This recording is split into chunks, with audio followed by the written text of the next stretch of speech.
Hey everybody, welcome back to my channel. In today's video, Grammy is going to be showing us how she makes her bara.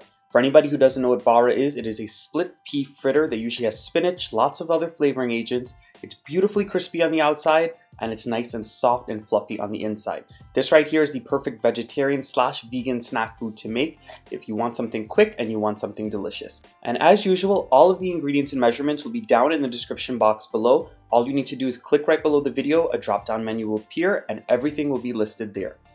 The first thing that we're going to do is start off in a bowl with some all-purpose flour, and then we're going to go in with some salt to taste. Again, I'll have the list of ingredients and measurements down below, but you can also put in salt to taste. And we're also going in with some turmeric or dye, and Grammy's also going in with some freshly ground and roasted geera or cumin seeds. This is going to give it a nice nutty flavor, and also she is going in with some baking powder. The baking powder and the yeast in this recipe act together to give that bara that nice fluffiness. Grammy's also going to be going in with the yeast at this point. There is no need to go ahead and bloom it in water or anything like that. Just add it straight into here. And now Grammy's going in with the split pea powder or split pea flour.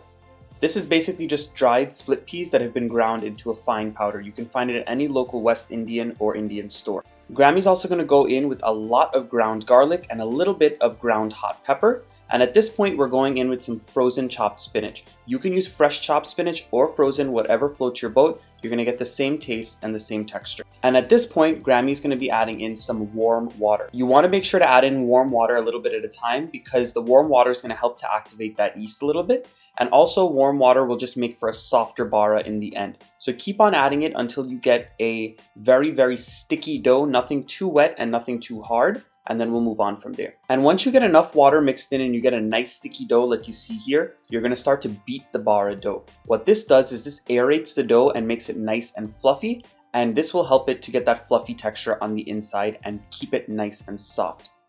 So make sure you beat it for about a good 2 to 3 minutes. Some people have told me that they've had success doing this in the KitchenAid mixer, so if you wanna do it that way, you can.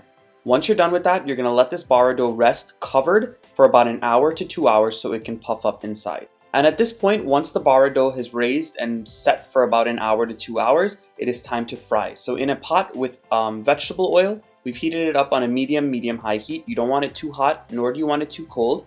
And I'm just going ahead and putting a little bit in my hand, putting some oil in my hand as well, taking some of that dough, spreading it out, and putting it into the oil. If you want an in-depth bara recipe, I already have some on my channel. They'll be linked in the description box down below. But that's it, guys. You're just going to fry them for about 3 minutes and then they will be done nice and crispy and golden brown on the outside and fluffy on the inside. So if you guys enjoyed this quick little video today, please don't forget to give it a thumbs up. Subscribe to my channel if you are not subscribed yet, and go ahead and drop your comments down below. I'll see you guys again very soon with another one of my recipes.